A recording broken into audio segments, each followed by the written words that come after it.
Hi friends, എല്ലാവർക്കും mamma's Malayali കിച്ചണിലേക്ക് സ്വാഗതം. ഇന്ന് നമുക്ക് പഴം വരട്ടുണ്ടാക്കാം. അതിനായിട്ട് ഞാനിവിടെ ഒരു ഏത്തപ്പഴമാണ് എടുത്തിരിക്കുന്നത്. ഈ ഏത്തപ്പഴം കൊണ്ടാണ് നമ്മൾ പഴം വരട്ടുണ്ടാക്കുന്നത്. അതിന് വേണ്ട സാധനങ്ങൾ എന്തൊക്കെയാണെന്ന് നോക്കാം. ഒരു ഏത്തപ്പഴം, ശർക്കര പാനി, കുറച്ച് മുന്തിരിങ്ങ, കുറച്ച് അണ്ടിപ്പരിപ്പ്, ഒരു ഏലയ്ക്ക. അത് നമ്മുടെ ആവശ്യത്തിനനുസരിച്ചിട്ടാൽ മതി. ഒരു കുറച്ച് തേങ്ങ ചിരകിയത്, പിന്നെ നമുക്ക് വേണ്ടതാണ് നെയ്യ്. ഇത് ഇത്രയും സാധനമാണ് പഴം വരട്ടിന് വേണ്ടി വേണ്ടത്. ഇനി ഞാൻ ആദ്യമായിട്ട് നമുക്ക് ഈ പഴം ഒന്ന് അരിഞ്ഞെടുക്കാം. പഴം ഇവിടെ ഞാൻ അരിഞ്ഞെടുത്തിട്ടുണ്ട്. ആ ഒരു പഴം കുറച്ച് മതി എനിക്ക്, അതുകൊണ്ടാണ് ഞാൻ ഈ ഒരു പഴം എടുത്തത്. കൂടുതൽ വേണ്ടവർക്ക് കൂടുതൽ ചെയ്യാം. ഞാൻ പഴം വരട്ടുണ്ടാക്കാനായിട്ട് ഒരു പാത്രം സ്റ്റൗവേ വെച്ചിട്ടുണ്ട്. ഇനി നമുക്ക് ഇതിലേക്ക് ഒരു സ്പൂൺ നെയ്യ് ഒഴിച്ചു കൊടുക്കാം.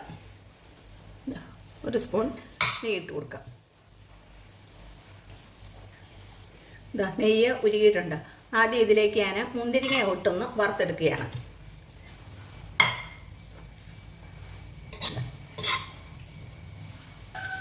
മുന്തിരിങ്ങ ആയി വന്നിട്ടുണ്ട്. ഇനി നമുക്കിത് കോരി മാറ്റാം.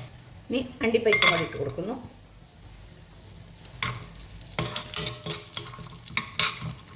അത് ഞാനിവിടെ കോരിയെടുത്ത്. ഇനി ഇതിലേക്ക് നമ്മൾ അരിഞ്ഞു വെച്ചിരിക്കുന്ന പഴം ഇട്ട് കൊടുക്കാം. അത് ഈ നെയ്ക്കകത്ത് വേവിച്ചെടുക്കണം. അതിന് വേണ്ടിയാണ് ഇങ്ങനെ ഇട്ട് കൊടുക്കുന്നത്.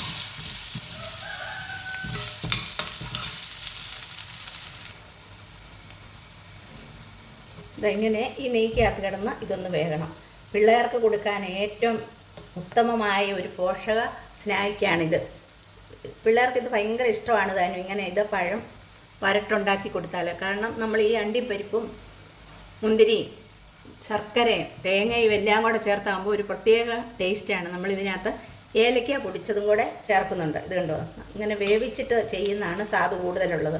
അല്ലാതെ പച്ചയ്ക്ക് വേണേലും ചെയ്യുന്നവരുണ്ട്, പക്ഷേ വേവിച്ച് ചെയ്യുന്നതിനൊരു പ്രത്യേക സ്വാദാണുള്ളത്. നമുക്കിതിങ്ങനെ വേവിച്ചെടുക്കാം.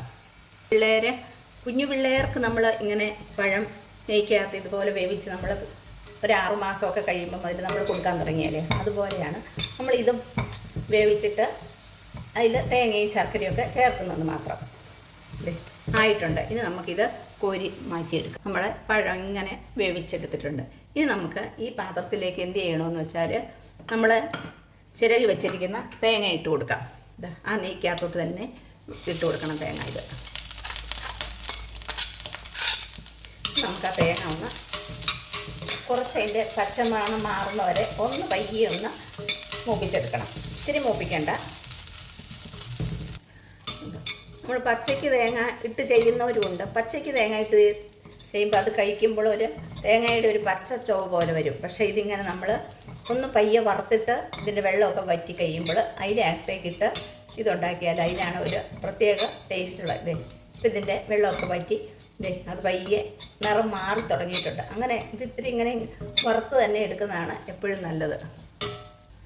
ഇപ്പം തേങ്ങയുടെ കളറൊക്കെ മാറി പയ്യെ ഒരു ഇത് കണ്ടോ ബ്രൗൺ കളറായി തുടങ്ങിയിട്ടുണ്ട്. ഇത്രയും മതി. ഇത്തിരി നമ്മൾ കറിക്കൊക്കെ അരയ്ക്കുന്ന പോലെ മൂപ്പിക്കേണ്ട കാര്യമില്ല. ഈ പരുവാകുമ്പോൾ നമുക്കിതിലേക്ക് ശർക്കര പാനി ഒഴിച്ചു കൊടുക്കാം. ശർക്കര പാനി ഒഴിക്കുമ്പോൾ ഒത്തിരി പാനി ഒഴിക്കാതിരിക്കുകയാണ് എപ്പോഴും നല്ലത്. എന്താണെന്ന് ചോദിച്ചാൽ ശർക്കര പാനി ഒഴിച്ചു കൊടുത്തു. ഇനി നമുക്ക് ഇതിലേക്ക് നമ്മുടെ പഴം ഇട്ട് കൊടുക്കണം. പഴം ഇട്ട് കൊടുത്തു. ശർക്കര പാനി ഒഴിച്ചു നമ്മുടെ പഴം കൂടെ ഇട്ട് ഇളക്കണം. ഉണ്ടോ,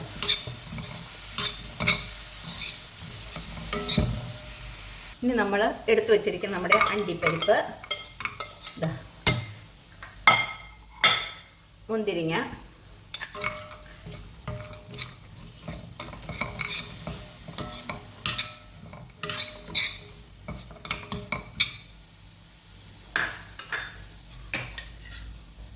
നുള്ള ഏലക്കാപ്പൊടി, ഇത്രയും സാധനമാണ് നമുക്ക് വേണ്ടത്. ഇനി എല്ലാം കൂടി ഒന്ന് ഇളക്കി യോജിപ്പിച്ചെടുത്താൽ മതി.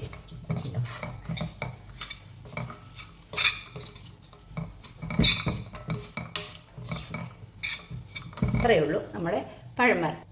കണ്ടോ, നമ്മുടെ സ്വാദിഷ്ടമായ പഴം വരട്ട് ഇതേ ഇവിടെ റെഡിയായി കഴിഞ്ഞിട്ടുണ്ട്. കണ്ടോ, ഇത് എത്ര പഴം കഴിക്കാൻ മടിയുള്ള പിള്ളേർക്കും ഇങ്ങനെ ഉണ്ടാക്കി കൊടുത്താൽ കഴിക്കും. പക്ഷേ ശർക്കര പാനി ഒഴിക്കുമ്പോൾ ഒരു പരിധി കഴിഞ്ഞ് മധുരം വരരുത്. അങ്ങനെ മധുരം വന്നാൽ പിള്ളേർക്ക് കഴിക്കാൻ ബുദ്ധിമുട്ടാണ്. ഇതുണ്ടോ, ഇതിനകത്ത് ഇപ്പോൾ എല്ലാവിധ ഗുണങ്ങളുണ്ട്. മുന്തിരിങ്ങ ഉണ്ട്, അണ്ടിപ്പരിപ്പുണ്ട്, നെയ്യ്, ഏത്തക്കാപ്പഴം. അപ്പോൾ എല്ലാം കൂടെ കൂടുമ്പോൾ പിള്ളേർക്ക് കൊടുക്കാൻ പറ്റിയ ഒരു വിഭവമാണിത്.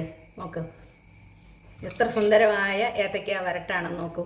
നിങ്ങൾക്ക് എൻ്റെ ഈ വീഡിയോ ഇഷ്ടമായ നിങ്ങൾ ലൈക്ക് ചെയ്യാനും ഷെയർ ചെയ്യാനും സബ്സ്ക്രൈബ് ചെയ്യാനും മറക്കരുത്. പുതിയ വീഡിയോ ആയിട്ട് വീണ്ടും കാണാം. എല്ലാവർക്കും താങ്ക് യു.